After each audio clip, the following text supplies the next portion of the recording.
semuanya, selamat datang dalam podcast Mahasiswa Bicara. Bersama dengan saya, Yeri Mesak, mahasiswa teologi UKSW. Dan sudah ada bersama dengan kita narasumber yang cantik, Saudari Astrid Joanna Titin Putri Kana, yang juga merupakan seorang mahasiswa teologi UKSW. Nah, dalam kesempatan yang indah ini, kita akan bersama-sama belajar tentang salah seorang misionaris lokal dalam sejarah gereja Indonesia, Kiai Sadra. Langsung saja kita mengupas tuntas tentang Kiai Sadra dan sampai kepada bagaimana kita sebagai generasi muda bisa berkaca, bisa bercermin dari seorang Kiai Sadra. Berbicara tentang Kiai Sadra, Astrid, sebenarnya siapa sih Kiai Sadra ini? Ya, Kiai Rasul Raden Abah Sadrak Surapranata atau yang biasa dikenal, disapa, dan dipanggil dengan Kiai Sadrak. Kiai Sadrak ini merupakan seorang guru spiritual Jawa yang arif dan begitu sederhana.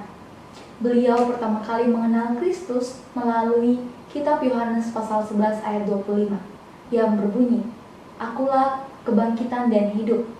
Barang siapa percaya kepadaku, ia akan hidup walaupun ia sudah mati." Seorang guru spiritual Jawa yang arif dan sederhana. Lalu bagaimana sebenarnya Rasul Sadrak ini berkontribusi dalam sejarah kekristenan terkhususnya di Jawa? Mungkin bisa diceritakan lebih dalam lagi mengenai bagaimana dia memberikan pengaruh dalam kekristenan di masanya pada saat itu. Baik, Kiai Sadrak di masa hidupnya dia membangun komunitas Kristen Jawa dengan cara pendekatan seperti di pesantren, yaitu kekristenan yang menjawab kebutuhan di sekitarnya. Bagi Sadrak, untuk menjadi Kristen, dia tidak harus meninggalkan adat Jawanya. Kekristenan yang dihayati oleh Kiai Sadrak adalah kekristenan yang tidak membuat orang terasing dari daerahnya sendiri. Di tahun 1964 juga dikisahkan bahwa ketika Rasul Sadrak ada dan hadir dalam kehidupan jemaat pada saat itu, kehidupan di dalam gereja dan di luar gereja begitu aman, tentram, dan penuh damai sejahtera. Akan tetapi keadaan ini berubah, kondisi ini berubah ketika Sadrak sudah tidak ada lagi. Warga jemaat mulai kehilangan arah, putus harapan, dan bersedih karena Rasul Sadrak sudah tidak hadir lagi bersama dengan mereka. Bahkan beberapa sidang jemaat memilih untuk meninggalkan persekutuan para rasul. Berarti kita dapat mengatakan bahwa pengaruh yang cukup besar dari seorang Kiai Sadra dalam kehidupan zaman itu. Nah, ini terbukti ketika dia tidak lagi hadir lagi secara langsung dalam jemaat pada saat itu, mengakibatkan terjadinya perubahan dalam diri jemaat dan persekutuan para rasul. Ternyata perjalanan yang tidak mudah juga bagi seorang Kiai Sadrak dalam mengabarkan Injil atau kabar sukacita itu. Nah, Saudari Astrid, berkaca dari seorang Kiai Sadrak, apa yang sebenarnya dapat kita pelajari sebagai generasi muda dalam menerapkan di dalam kehidupan kita saat ini? Ya, melalui Kiai Sadrak kita bisa belajar bersama bahwa adanya semangat penginjilan yang begitu besar, yang begitu tinggi di dalam dirinya, yang membuat dia berjuang dengan keras untuk mengabarkan Injil di tengah tantangan yang ada pada zamannya pada saat itu. Hal ini seharusnya bisa menjadi teladan juga buat kita generasi muda saat ini, untuk melanjutkan tongkat estafet dari para misionaris dalam mengabarkan Injil. Saya percaya bahwa penginjilan adalah tanggung jawab semua orang percaya. Luar biasa sekali.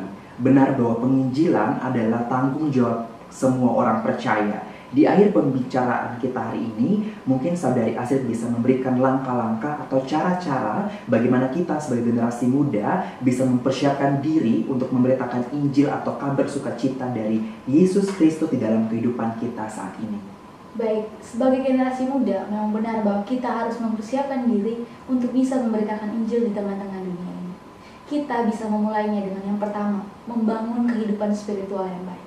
Karena dalam mengabarkan Injil, dibutuhkan hubungan yang baik dengan sesama, dan hubungan yang baik dengan sesama akan terwujud apabila kita telah memiliki hubungan yang baik dengan Tuhan Pencipta kita. Kehidupan spiritual yang baik, kita bisa meminta dukungan dari orang tua ataupun orang-orang terdekat kita, dan juga kita harus tekun berdoa, membaca dan merenungkan firman Tuhan, dan tergabung dalam komunitas-komunitas rohani yang bisa meningkatkan relasi kita dengan Tuhan dan dengan sesama. Dan kita harus bisa untuk memiliki hati seperti Tuhan Yesus, hati yang penuh dengan belas kasih, hati hamba, hati yang mau melayani.